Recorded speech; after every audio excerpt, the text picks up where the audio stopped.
How honest can I be? Oh, 100%. Are you positive? Oh, yeah. The type of yelling you're describing is abuse, and it is trauma. His ex-wife walked out on him. Ta-da! Maybe this is all coming together. James, we should start a podcast.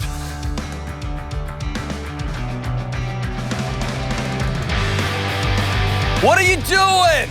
This is John with the Dr. John Delony Show. I'm so glad you're here with us. Seriously, what are you doing with your life? Of all the podcasts, you picked this one. Actually, I'm really glad that you did. If you want to be on the show, go to johndelony.com/ask, A-S-K, johndelony.com/ask, or give us a shout, leave a message at 1-844-693-3291.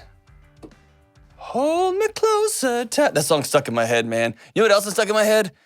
It's 9 o'clock on us. Let's go to Chance in Fort Worth. Hey, Chance, what's up? Hey, Dr. John. What's how are up? I'm man. Microphone smells like a beer. I got that song in my head, man. Oh, actually, I'm in front of a microphone. It doesn't really smell like a beer. I was just singing that song, Piano Man. It's the best. Chance, I'm all over the place today, but you sound like you have both feet on the ground. So what's up? How can I help? Well, that's the first. Well, Welcome to the gang. so I got married about 8 months ago, and I'm struggling to balance my own mental, physical health and my hobbies and what my personal goals, as well as taking care of my wife and making sure she's emotionally fulfilled and taken care of. Like, that's been really hard. So when you say really hard, expound on that a little bit. What does that mean? Well, so pretty much since as soon as we got married, she has been dealing with some health issues that popped up seemingly out of nowhere. What type of health issues? Her immune system isn't the best. Okay. So she's been breaking out in a lot of hives and just been needing a lot of extra care, basically. Okay. Which is, I mean, I'm more than happy to take care of her, and I love that I can, and that we're here. But it's just hard for me to do that and then also go and get my exercise or, pick up a couple extra hours at work and do the things that I also need to do in order to function. Yeah. Whew. So sounds like you had a picture of what 8 months into marriage is going to be like, and the world threw you a curveball. If it's just me and you hanging out, and the way you said it seems like health stuff just came out of nowhere, sounds like you're almost not quite buying into it. I'm definitely buying into it. Okay. So man, when you say you don't have time for other stuff, are you like, what type of care is she requiring? Well, she'll swell up, and I'll need to go and just make sure that it doesn't get ER bad, basically, because I've had to take her to the ER a couple times. Okay. And she's immobilized a lot of the time, so I'm taking care of our dog and just everything. We don't have kids yet, thank goodness, even though that's on the docket, but it's also scary because... Yeah. Now it doesn't sound like a good season to be bringing that level of complexity into your home. What have the doctors said? What's the prognosis? Do they have any idea of what's going on? Yeah, they're figuring it out. We're working on getting a special type of injections that should get her good. Okay. Should get her good. So, man, so how can I help? I don't know how to balance this. I'm out of gas, basically, and I can feel my heart starting to harden a little bit in these areas, and it's scaring me. Yeah. So, couple of thoughts right away. Balance is a myth. It's not real. It's not a thing. Okay. Burnout and resentment and condescension, those things are very, very real. So in a season where, hey, somebody's really sick, somebody's pregnant, somebody lost a job, somebody fill in the blank, that's going to be the rest of your life. There's going to be seasons. Yeah. When we have a newborn and we have a middle schooler and we have some know-it-all high schooler, that's going to be seasons of your life. And so it's less about how do I balance all this, and it's more how do I stay well and how do I function and operate in whatever season I'm in. Meaning, when it's cold outside, I'm going to put a jacket on. And when it's cold outside, I'm not going to go play soccer all night. I may have to run on a treadmill inside, right? So we're still exercising, we're still moving, but it's just going to look different in that season. So taking balance off the table, give me a list of a couple of things you need in your life to be well.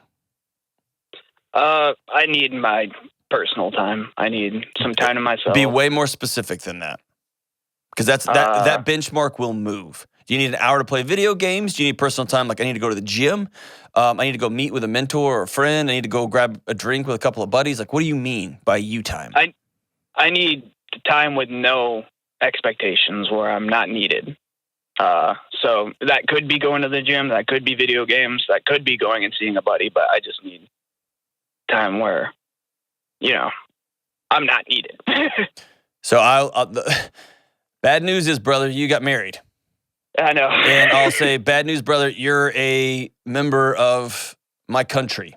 And bad news, brother, is you're a member of a couple of neighborhoods and communities and a workplace.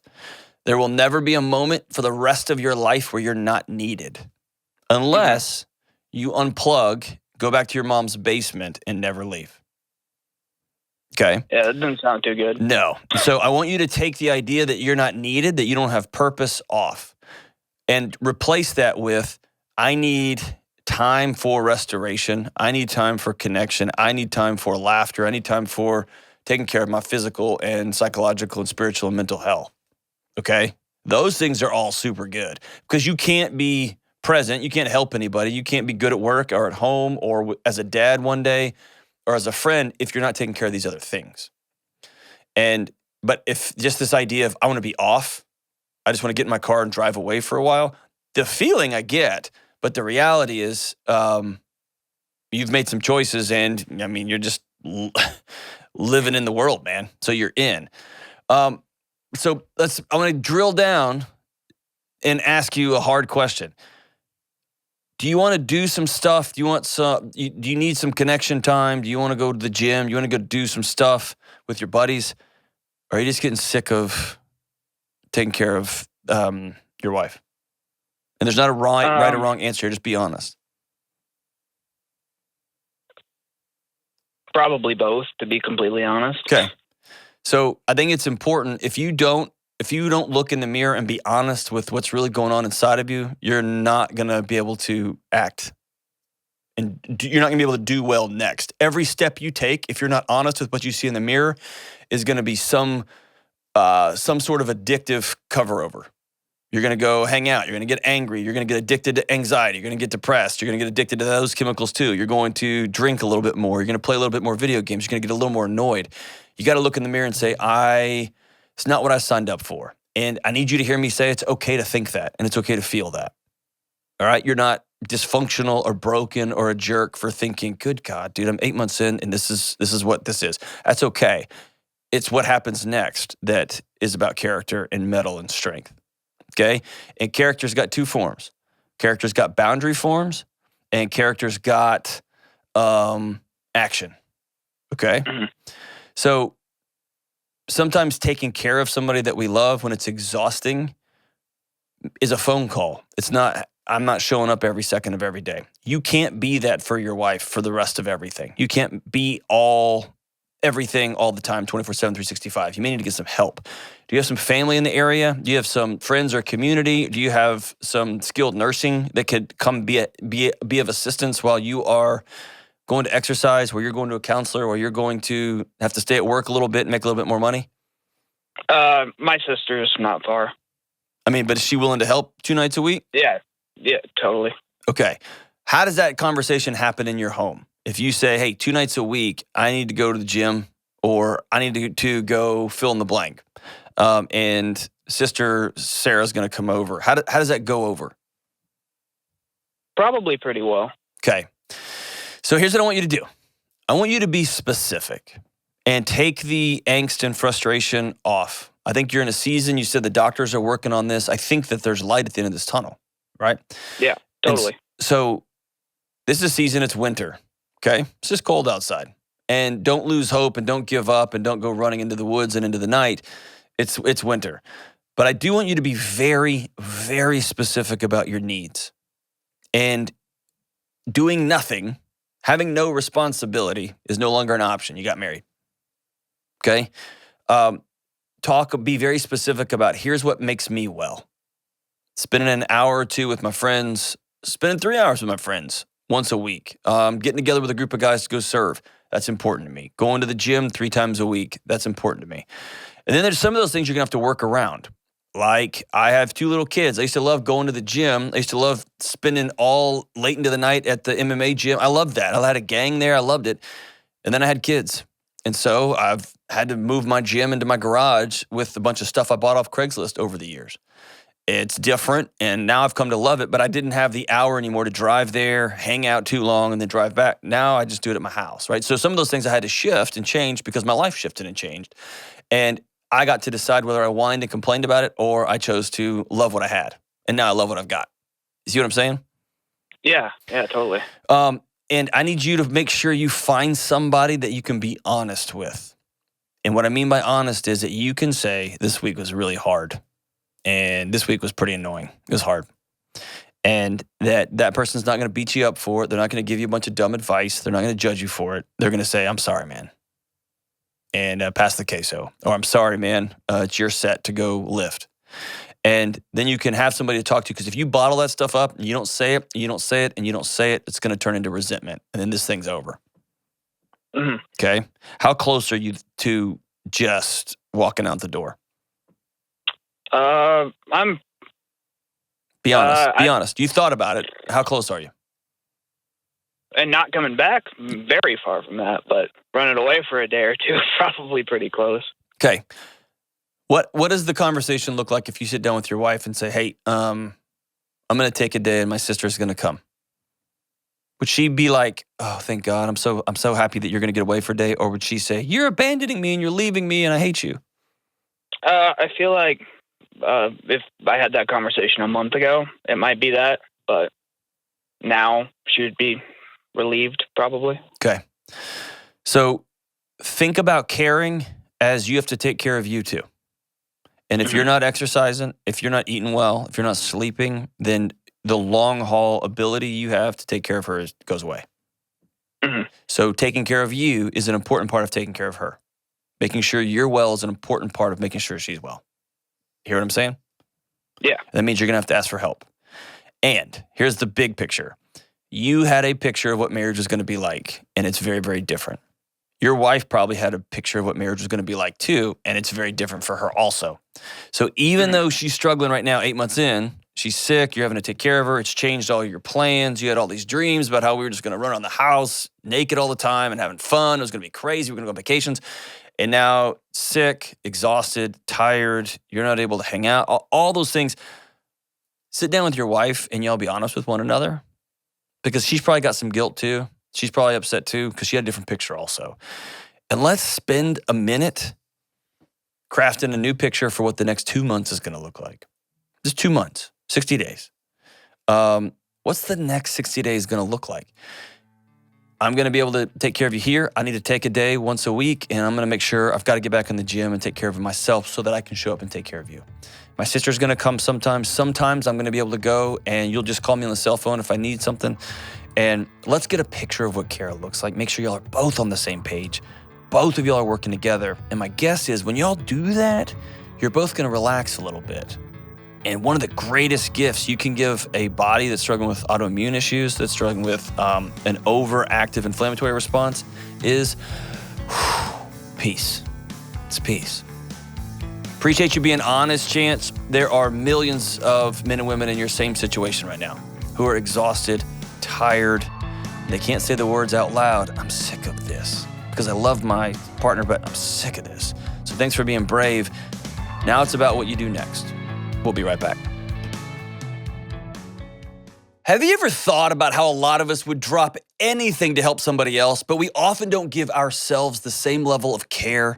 We spend time, energy, money on everyone else.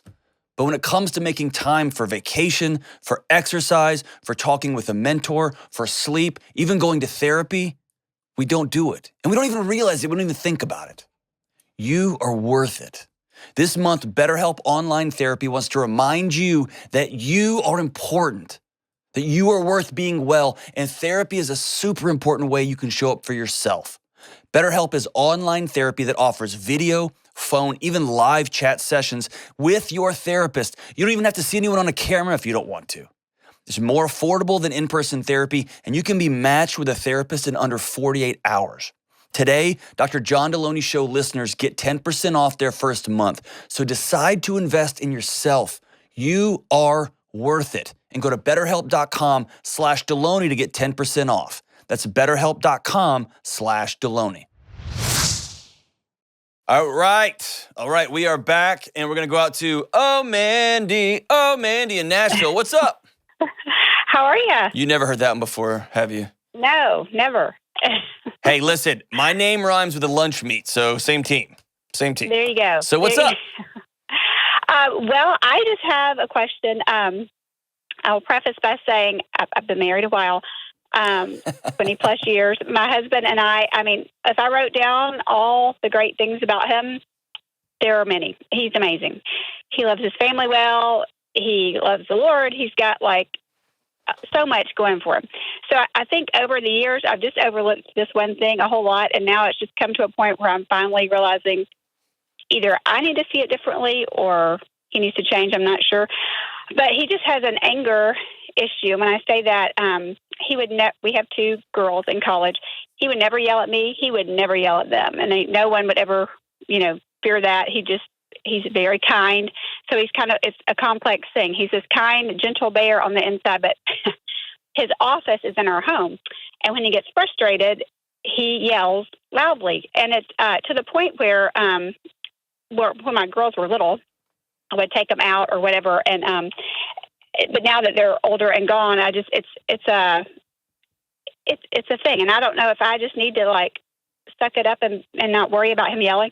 But it's I'll give you an example because I started writing down a couple of times it's happened so that if I needed to go and figure out counseling just to help me know how to deal with it better or whatever. But right before Thanksgiving, my girls were home from college. We were cooking in the kitchen and his office is right by the kitchen. He was frustrated with some circumstances and just yelling off and on throughout the day. So we're in there trying to have fun and cook for Thanksgiving. It just makes everybody feel on edge and puts a damper on everything. And I also just feel like I'm apologizing for his behavior too much, try to find an excuse for it. But they've grown up with it, with him in the home. And like I said, if they needed something, they could walk in his office and he's there for them. But if he's having a bad day, you just never know when it's coming and yelling. So one of my daughters just kind of ignores it and acts like it's not happening. The other one, she's definitely been, I guess they've both been equally affected. They just deal with it differently, but she just she can't stand it. And like me, and it just, I don't know, it will squash all of us a little bit. And so I don't know the best way he knows. And I'll talk openly to him and he just feels like he doesn't know what to do with the stress that he's under. And he just doesn't know what to do with it. So then I feel bad, am I expecting too much for him not? But then I'm to me, it seems like a temper tantrum. So I don't want to, but. So Mandy, how, number one, thank you for your call. This affects a lot of folks. And so your willingness to be brave here is going to be helpful for folks. I asked this with some rarity. How honest can I be? 100%. Are you positive? Oh, yeah. Okay. Yeah, yes, I seek truth. Some people say that, and then I tell them, and they're like, ooh, I didn't seek that. Yeah. The type of yelling you're describing is abuse, and it is trauma. And the way you preface talking about this man that you love and that I believe is a good guy. I believe that he loves his kids. I believe he loves you. I believe he works hard to provide. is the way when I've had behind closed doors discussions with people who are physically abused, who are sexually abused, it always starts with the same. Okay, let me tell you this first. He's great. He's wonderful. He's so lovely. He's this and this and this, but there's just one thing. And so I need you to hear me say that the way you even preface this discussion is verbatim how I have these conversations with folks who have what the world would say is more traditional abusive behavior. Here's why it's abusive. For your daughter's entire life, they have had to regulate. They have been responsible for the emotions of an adult male in their home. And they have had to learn how to control the adult emotions in the home because the adult in the house couldn't do it himself. And so what they have taken on themselves is this peacekeeping role, this, hey, we got to hide, or some kids take on, I don't care, I'm going to flex back, right? Those are all adaptive trauma responses to an unstable emotional environment that they have felt like they have to control. And how this works downhill is they're going to find somebody else to marry that they feel like they have to emotionally regulate, or they have to hide themselves completely. Even the question, and those two responses are relatively common either way, and you may notice that in both of your daughters. And how genetics plays in, how personal experience plays in, it can often baffle parents. Like the same dad is like, this kid's doing that and this one's doing that. It tends to be the same response. It just looks different, right? Or the root response is different. So most of us look at people we love, and the word abuse, it makes us recoil. Like, no, he's not abusive.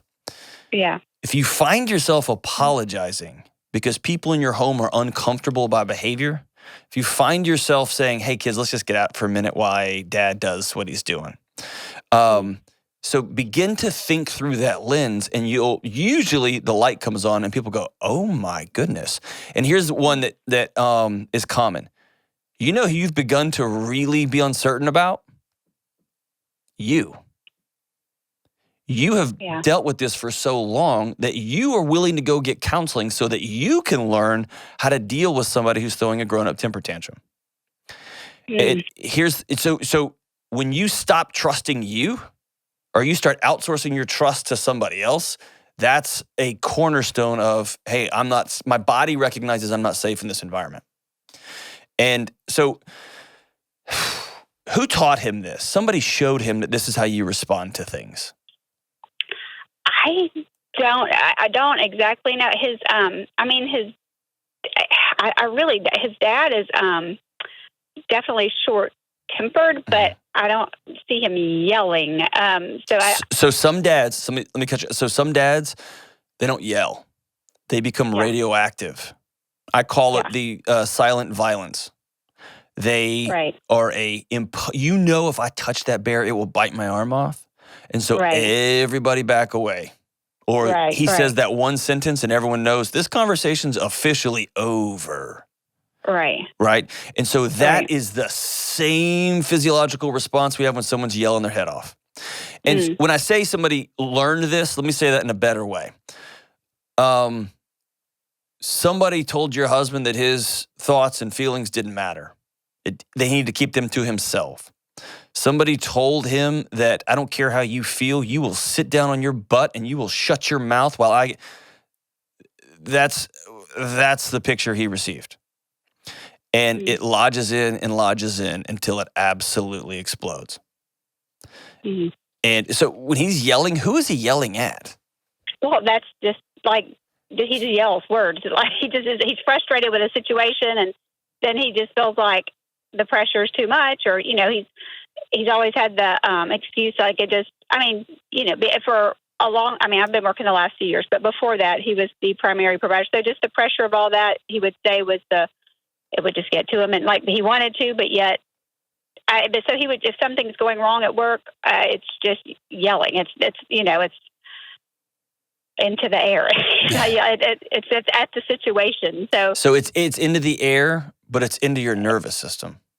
Right. It's into the nervous system of your daughters. Right. So here's here's the lens I want to paint, right? And here's the thing. If he showed up here this afternoon and was like, you just told my wife I'm abusive, I would say, yes, I did. Yeah. Okay. If he came to see me and I was a licensed psychologist and he sat down with me, or I was a licensed counselor, he sat down with me, I would tell him that the response you are to things that aren't going your way is how my 6-year-old responds.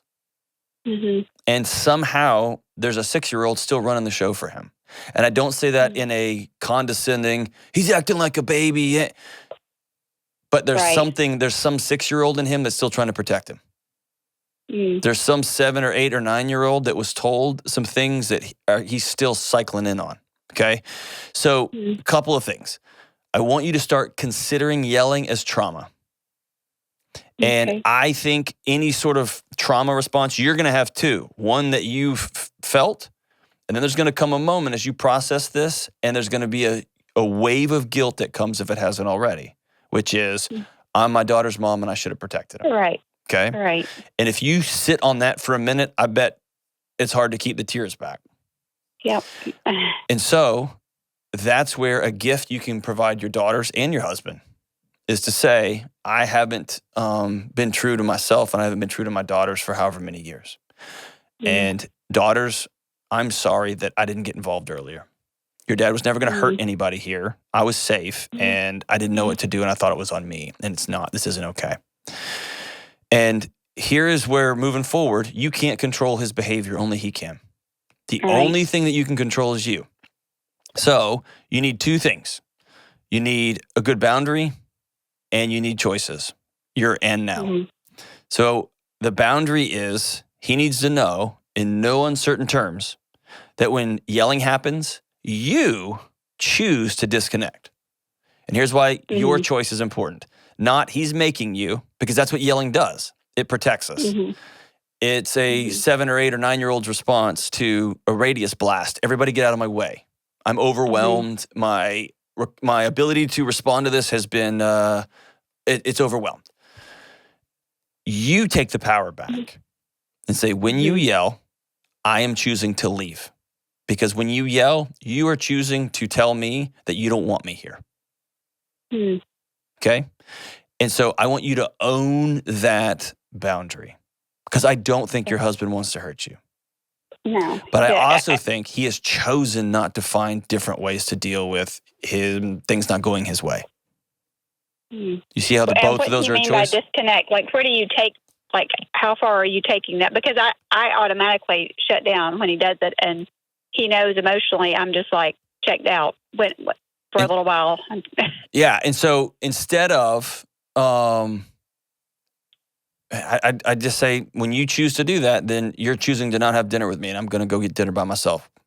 Okay. Or I'm choosing to go have friends. Not that I'm moving out unless you feel unsafe, and it's, you know what I mean? That's not what I'm saying at all. No. But I am you have chosen to violate a boundary. Yelling's not okay. I don't feel safe in my home when you do that. My body turns into a raw pile of nerves when you do that.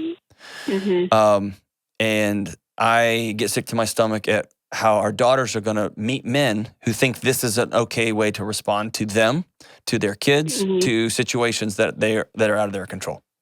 And you are going to choose to leave. And here's what's going to happen. He's going to call your bluff, or he's just not going to think about it, or it's going to come out actually. He's been doing this a long time, okay? And again, I'm not hating on him at all. This is a behavior he's going to have to change, and it's hard. It's probably been a lifelong thing. So it will happen, and then you will stick to your guns. And he'll get mad at you for making that choice. And that's the moment of clarity. When he can choose to not hurt his wife, he can choose to learn different ways to deal with this. And it's going to be practice for him, and it's going to be hard. And there's going to be a lot of grace involved. But I've set my boundary here. Yeah. And my guess is, I've just heard the stories. I've talked to a few folks. But the big stories are, when you want to stop yelling, you stop yelling. I will learn something else. I will go for a walk outside. I will get up and I will do 30 push-ups. I will immediately turn my computer off and spin in my chair 10 times. Like, I will find a way. But I'm going to stop creating an unsafe space in my home. Can I ask you this? When you've talked to him about this, when you've said, I don't feel safe when you yell, what's his response? He's very... like he's always been very open to listening to anything I would have to say, and Sure. I can say whatever to him. But he's like the last time I talked to him about it, he just said he really just doesn't know what else to do. He's like, I don't, and he isn't. Like this last 2 weeks, they're under more stress than a normal couple of weeks in his office. So it's just been, he really doesn't know that there's another way. Sure. If that makes any sense. For me, I've been like, am I expecting too much? No, absolutely not. Absolutely not. Where I want to see a man in that situation be real brave, be the epitome of concrete strength of taking his power back, is recognizing that without meaning to, I'm hurting the 3 most important people on planet Earth to me. And I don't want to hurt them anymore. So I have to be about learning new things. That to me is the single strongest thing. Somebody who can say the words, I was wrong, and I need to do something different, and here's what that's going to look like. Wow. Well, that's a counselor. Well, that's getting with a couple of buddies. Tell him to call my show. I absolutely don't hate the guy. I think he's, get that he's under pressure. The whole world's under pressure right now. Right. And every time we're under pressure, we have a choice. And what's hard for me is that you've told him your particular choice hurts us. And his response has been, I don't really know anything else, so there we go. And so the ball is in your court to draw a boundary and to be clear. And when I say clear, this isn't a yelling. This is gentle. This is quiet. This is, right. Hey, the last 2 weeks has pushed me past where I'm comfortable anymore. And the days of me apologizing for you and your behavior are over now. And here's my new boundary. When you yell, I'm choosing to disconnect and leave. And I'm going to go have dinner by myself. And if yelling is more important than being with me, so be it. Feel free to yell. But I'm not going to be in the house for it anymore. I deserve to be safe. I deserve to feel safe. I deserve to not feel like you're going to go off at any moment. And quite frankly, you deserve a better avenue for dealing with this. The beauty is there's a lot of opportunities to heal from yelling. And I just didn't tell you, Mandy, I'm so grateful for you and for your willingness to call in the show. Thank you so much. We'll be right back. Y'all know there are lots of things that make me nuts, but one thing makes me more nuts than anything else: buying a home. And my friends who refinance their homes, they tell me it makes them nuts too. I love living in a new home, but I gotta be honest, I'm no good at buying one. And that's why I'm so thankful for people like my friends at Churchill Mortgage. Churchill is a Ramsey trusted provider who we've been sending people to for over 20 years to help with home mortgages. Why? Because they're committed to doing what's right for you. And that means walking you through paperwork that's way over your head. That means making sure you get the right mortgage that you can pay off as soon as possible, and they don't try to upsell you a bunch of nonsense that's gonna hurt you down the road.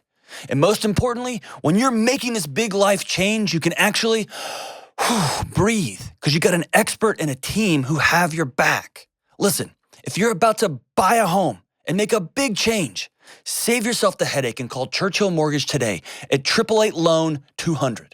Trust me, that's 888-LOAN-200.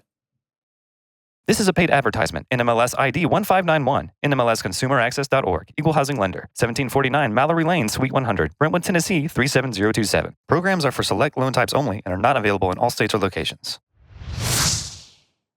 All right, we are back, Cracker Jacks. Let's go to Phoenix, AZ, and talk to Mrs. Shauna. What's up, Shauna? Hey, Dr. John, how's it going? Man, we are rocking on to the break of dawn. How about you? I'm all right. Really, how are you? I just heard about your accident. Am I all right? Oh, man. Yeah, I guess the show went out today.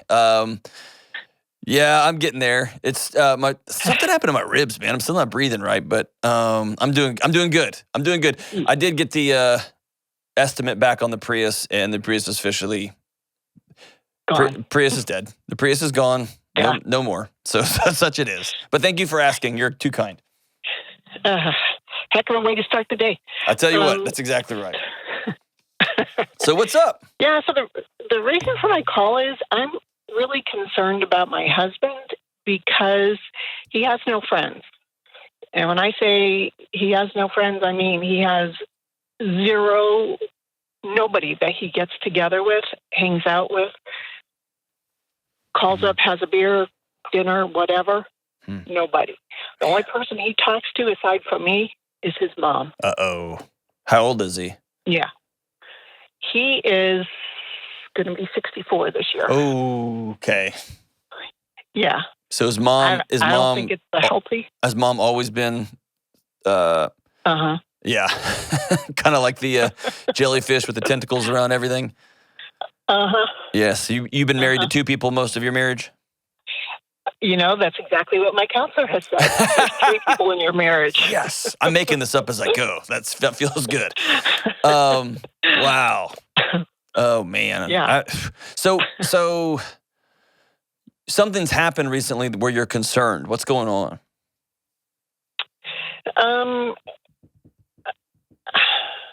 His mom is, certainly she's not going to be around forever. Yeah. She's getting up there in age, and he can't even talk about it. It's just like we've talked about, wills and trusts and all that. So he won't even broach the subject, period. So it's like, it's going to happen someday. Yep. I'm the only one here for you. And, I just don't think it's healthy. So it's absolutely not. And it's not the fact that he's a 65-year-old man who loves his mom and takes care of mom. That's not the unhealthy part. The unhealthy part is they're still acting as though she's 22 and he's 6. Yeah. He just brought you along for that ride. Yeah. How long have y'all been married? Actually, I think the tables turned. I think he's the one that's 22 and she's 6. Oh, because okay. he just hovers over her. Wow. How's your marriage? We struggle. Yeah. We're in counseling. I think we've struggled for a long time, and I think the only reason that we're together is we're both committed to making it work. But you're not making it work.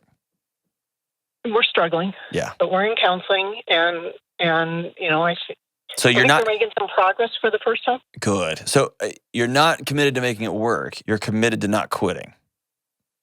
Because commitment to making it work means we're going to have super hard conversations, and I'm going to, and he's going to do things that are really uncomfortable for us to grow. So it sounds like you're committed to not ending it, but you're getting there. And here, let me say this: the fact that he's willing to go is a real brave step. I don't know a lot of that courageous and that strong of men who at 65 will say, "I need to go talk to somebody with my wife because we're not okay." Good for him. That's good, and good for you for dragging him, kicking and screaming. And that was it. Yeah. Hey, he wasn't like he went willingly. Sure. But so ultimately, I this might be unfair, and I don't care. I want you in your home and with your counselor to begin to discuss his relationship with his mom as an addiction, because not her, but his interaction with her, his relationship with her is allowing him to numb out and not deal with reality. And that's what addiction is. And so the only way to deal with addiction is to get off the drug. And so when we think about it in terms of relationship, we say, I can't leave mom hanging. I have to, right? So we make it about a bunch of tasks and a bunch of obligations and a bunch of shoulds. If you spend a season looking at mom as heroin that is killing us, that is killing you, then now we're going to approach dealing with that relationship differently. And that might mean for a season that you are the one who's going to go over and make sure mom's gutters or you're going to call the guy that's going to fix the gutters. And you might be the one that goes over and talks to mom about the will. The conversation with the will is happening. If you don't want to do it, fine. I'm going to be the one, right? So that may be that you fill in the gap for a little while, which is absolutely not something you want to do with your other wife, right? But it may be the way that he slowly weans himself off. But if he doesn't, man, hey, when this call's over, hang on the line. I'm going to send you a copy of my new book, Own Your Past, Change Your Future. And it's... I got it ordered. Oh, you did? Well, I'm going to send you another one. That way, y'all can read it together, okay? But something about his past that says marriage is not safe, somebody else isn't safe. This interaction with mom that he totally controls feels like a warm blanket for him. So what about your marriage is unsafe? Well, for him, his ex-wife walked out on him. Ta-da! Maybe this is all coming together. James, we should start a podcast. All coming together. Yeah, we should do this for a living. So he has the first most important woman, or the second most important woman in his life after mom, walked out on him. Mm-hmm. Gone. Mm-hmm. Right? Mm-hmm. So his body remembers that. Mm-hmm. And so I blamed mom for being a jellyfish, and you corrected me correctly. So he wrapped his tentacles around the first most important woman in his life and said, this will be it. And then he wanted some romance, and you can't kiss your mom, so he got married again. And I'm confident he loves you, right? How long have y'all been married? 13 years. Okay, so y'all been in it for more than a decade. Uh-huh. But I would be stunned if there wasn't some side eye in the special parts of his brain that are just waiting for you to leave. Oh, I agree with that 100%. And what becomes he said that. Okay, so here's what stinks about that is, for whatever reason, those kind of thoughts become self-reinforcing. And when there's a part of his brain waiting for something to happen, then it leans 1 centimeter away from the blast, or 2 inches away from the blast. And you feel that gap, and you respond to that gap, whether you're conscious of it or not, with either being overly clingy, or he just needs a space and I'm just going to go do this. And then you look up 10 years later and you've created a life, he's created a life, and you're still sharing a bed. Exactly. And then you get that 2 inches apart, 2,000 miles away from each other. Yeah. And while he has no friends, I have a lot of friends. Yep. So, is he unpleasant to be around? I'm just being honest. Like, if you invited some couples over to the house and their, unsociable husbands showed up, is he fun to be around, or did he go hide in the back room? No, he's fun to be around. I don't know that actually, when there's other people around, I kind of look at him and I'm like, who are you? Because you are not that person at home. But I don't know that he's comfortable in that environment. Okay. I do get us together with other couples, not frequently, but he's fine. He seems fine in those situations. Yeah. But the fact that he doesn't have friends leads me to believe, I don't know what's going on between him and other guys, like that he used to work with or whatever. So one of the great tragedies of our time is the loneliness of adult men. Uh-huh. We have our dads didn't have friends. Our dads went to work and worked themselves to death, literally, if you look at the data. And we don't have a picture of what adult male friendship looks like. And then, man, we create fantasy leagues and we create video games, we create streaming services, and now we really don't have to leave. And now making adult male friends as an adult is one of the physiologically scariest things our bodies can absorb, because we want to belong. And that's not a want, like, oh, I just want to belong. That's a core it's a physiological need. The other side of that, which is really hard to interpret, to come to grips with, is when our body recognizes that we're lonely, it goes to war against us. And so you either have to risk and lean over that edge and say, I know I need friends, or you die a painful, slow, incapacitating death, and you take people around you with you. And that's why you're calling. So I've tried to encourage him. I'm like, why don't you call so-and-so and go golfing? Or why don't you call so-and-so? And, he just feels like I think there's more to it, as well as far as the lack of, it's like, well, they've got other things in their life. I'm a burden. That they need to take care of. Yeah, right. Exactly. I'm a burden. Yeah. They don't want to hang out with me, or we're going to get to hole 5 of the golf course, and I don't know what we're going to talk about, so let's just stay here. Or I talked to one guy who was like, man, why would I go skiing? I'm just going to get up, water skiing. I'm just going to get up. I'm going to get my swim trunks on and go get the boat in the water. And then we're going to drive around and get all hot. And then I'm going to end up back, and then we're going to get tired. I'm going to end up in the same chair tonight. Why don't I just stay here?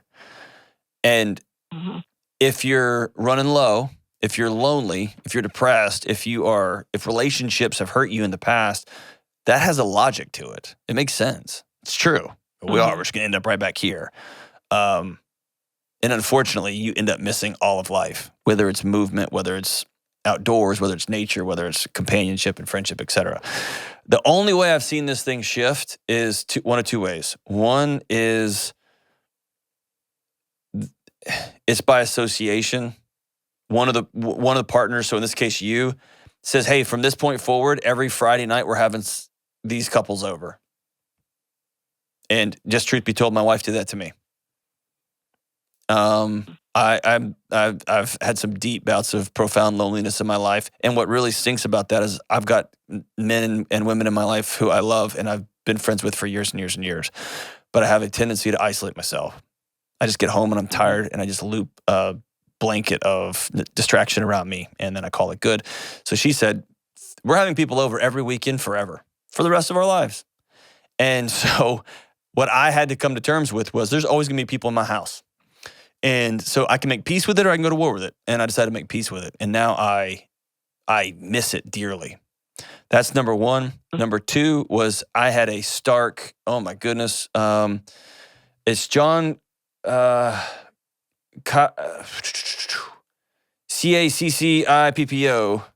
Cassiapo, is that how you say it? He wrote the book called Loneliness. And I read that book as a scientist, and I remember it was like reading a book about the damages of smoking or reading a book about, particular nutrition stuff. Like, it was a bellwether moment. I bought it for multiple people in my life, but I read it and realized, if you don't do this, you're going to die. It's going to kill you. And it's going to be a real unpleasant way to die too, by strokes and cancer and heart disease and things like that. And so those two things, the reality of that data helped me to change. And my wife's commitment to, I'm just going to surround you with people. You're either going to get over this, or you're just going to have to go sit under our bed while the house is full of people who love you. And I opted for number two. And I'm super, super grateful that she leaned in that way. And I've got friends who won't let me go either, and vice versa. But it sounds like you've got that extra thing where you have friends, and that was kind of one of the reasons that I reached out to you, because I in listening to your show for so long, I know that you value friendship. It's everything. And it's sad that he has, and his mom doesn't either. Yeah, not like it's a model. He doesn't have a picture for it. No. And there's a few men in my life like Todd and John and Trevor and Craig and others that they taught me what friendship looked like. Ryan and Caleb and Chris, these guys have been in my life for years and years, for decades and decades. They taught me what it looks like. They kept showing up, right? And so it's hard when you don't have that. That's where your influence in his life will be big, and a counselor's influence in his life will be big. The challenge with trauma, especially when it comes to relational trauma, whether it's any type of sexual abuse or physical abuse or any type of abuse, is it weaponizes the very thing that keeps us alive. It weaponizes a relationship. So somewhere in there, relationships equal scary. Relationships equal pain. And until he decides I'm going to make a move past that, he's going to continue to choose safety, which makes total sense. I get it. But yeah, mom's going to go. And all of a sudden, yet another important woman in his life is going to be gone. And you see that car wreck happening in slow motion, right? Yeah. Yeah. So number one, he's lucky to have you. Like, the number of men who would call my show and be like, dude, I wish my wife would tell me to go golfing or fishing or something. Good for you. Good for loving him so much that you know that he needs other people. That's amazing. Yeah. Number two, I would make a commitment to the house is going to be full of people. And I see you, husband, come alive when we do this, and so we're going to do it. And then the third thing is I would be really clear in your counseling sessions, in your counseling meetings, to talk about his loneliness, your desire for him to have friends, your commitment to put money out there or time out there, whatever that looks like. And let's be really clear about the data. the data of loneliness. So let's do this. We're going to take a break real quick. We're going to come back and I'll run through a little bit of that data with you. Stay on the line, Shauna. We're going to send you another copy of the book that you can read, give him, and y'all can read it together. And man, I'm so grateful that you called. Let us know how this thing plays out because I'm interested. And my hope is that he gets a couple of grumpy old men that will join him in whatever adventures he wants to go on here for the last 20, 30 years of his life. We'll be right back. Big secret. Almost all of us can control our thoughts. Yes, you can control your thoughts. You choose them. Most people believe thoughts randomly happen and that we have to give rent-free space to bad thoughts and scary thoughts and freaky thoughts. This is not true. Our world doesn't want you to know this because they want the privilege of owning your mind. No more. I want to teach you how to take back your thoughts. If you often find yourself lost in a tornado of toxic thoughts and anxiety and always on high alert, you'll have to be intentional about changing your thoughts, but it is 100% possible. In my new book, Own Your Past, Change Your Future, we'll walk through a not-so-complicated approach to mental health and wellness that includes learning how to reject harmful thoughts and cultivate thoughts that move you closer to who you want to be. So go to johndelony.com to take the next step towards wellness. That's Own Your Past, Change Your Future at johndelony.com. All right, we're back. Let me follow up on that last call about loneliness here. So I hear the word lonely over and over again from all people, all walks of life. And we know loneliness is pervasive, and we've even started to hear terms like the loneliness epidemic. I've said things like that. Beneath that, we live our lives, we set them up as though we don't need anyone else. And as though every social trend we have is, how can you be self-reliant? How can you do these things by yourself? And we've created this myth over the last 20, 30, 40, 50, 60 years, 100 years that we believe we can save ourselves by ourselves and we are all that matters. From the time we're kids, we're taught the story that we're responsible for all of it, everything. Our personal growth, our development, our attitude, our grades, our money. And here's the thing, we are. Personal responsibility is huge, and we have thrown that out the window. But those things don't make us okay. They don't make us well. And when you chase personal growth, development, fix your attitudes, you try to get straight A's, you try to make $1 bajillion, and you try to do everything by yourself, you get to the finish line of whatever goal you have, and the goal moves. And the goal moves because you're unanchored, you're untethered. The goal's untethered, it's unanchored. Why? Why are you even doing this? And so, yes, we have personal responsibility. But as you've heard me say, I'm trying to craft a new third way.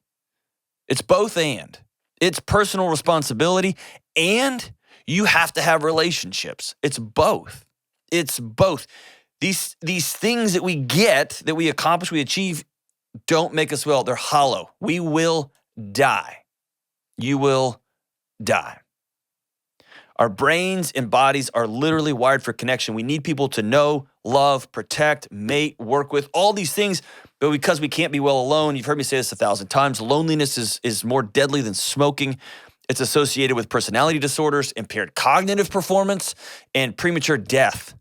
Premature death. Now think of the alternative here. Joy, playing, having fun, having people to cry with, to laugh with, to lift with, to golf with, if you're a golfer, God help you, to fish with, to hunt with, whatever it is, to drive cars with, to play Legos with, I don't care. I'll even say to play Fortnite with, you Fortnite people, right? Deep, healthy relationships can heal us from physical pain, from loss, from trauma. And I know that sounds silly because I want a pill for my trauma. I was just talking to somebody yesterday who lost their wife, somebody who I love dearly. And it was just returned from an event where it was folks who were just dealing with loss of their spouse. And this person's super brave, super strong. But we talked about, it was just being with other people who are hurting and saying the story out loud. How is that healing? It just is. Grief demands a witness. And when you give it one, your body begins to go, oh, I'm not alone. If you want to be well and you want your life to be a little bit better tomorrow than it is today and a lot better down the line, set down the story that you can save yourself, that you can achieve yourself, that you can win yourself, that you can crush it and kill it and yourself to some sort of wellness, to some sort of peace. Let me say that again. Peace. You got to get connected in real relationships. And so, hey, man, this pitches right into, I got a whole chapter on this in the new book. Man, the story that you can save yourself is just one of the stories that I dig way into in the new book, Own Your Past, Change Your Future, covers trauma, connection, everything. And most importantly, what do I do about all this stuff, right? What do I do? Remember, if you pre-order this book today, you get over $300. You know, I can't put a dollar amount on it. It's different states, it regulates, but hundreds of dollars of free stuff. Most importantly, you get a month of free therapy from BetterHelp. Our friends at BetterHelp believe in this book, and they believe in you, and they stepped up. Man, it's time to stop being lonely. And if you want to step by step, here's how you do that. Pre-order the book, man. I'd love for you to check it out. All right, as we wrap up today's show, we're going to go with, the godmother and the godfather, the one and only Nina Simone, off the Silk and Soul record. Song goes like this. I wish I knew how it would feel to be free. I wish I could break all the chains holding me. I wish I could say all the things I should say them loud, say them clear, for the whole round world to hear. I wish I could share all the love that's in my heart, remove all the bars that keep us apart. I wish you could know what it means to be me. Then you'd see and agree that every man should be free. I wish I could give all I'm longing to give. I wish I could live like I'm longing to live. I wish I could do all the things that I can do. Though I'm way overdue, I'd be starting anew, and that's what we're doing here. We're starting anew. We'll see you soon. Coming up on the next episode. So my dad, he had an affair. That divorce wasn't your fault, Nolan. You believe me when I say that? I want to believe it, but sometimes it's hard. I know. And there's a 12-year-old in there that's still trying to figure out what in the world you did to split them up. Like, she'll have thoughts telling her to hurt herself, but she's like, I don't want to do that. The university doesn't really offer what they say they're going to offer. I'm angry on your behalf that anyone would ever tell an undergraduate student, hey, just check on him. If she sees someone that looks like him, it's the same thing. She just kind of goes into this panic. Tell me about sexual intimacy. Y'all good? It's fantastic. Sorry. We party, brother. No, don't apologize. It's awesome.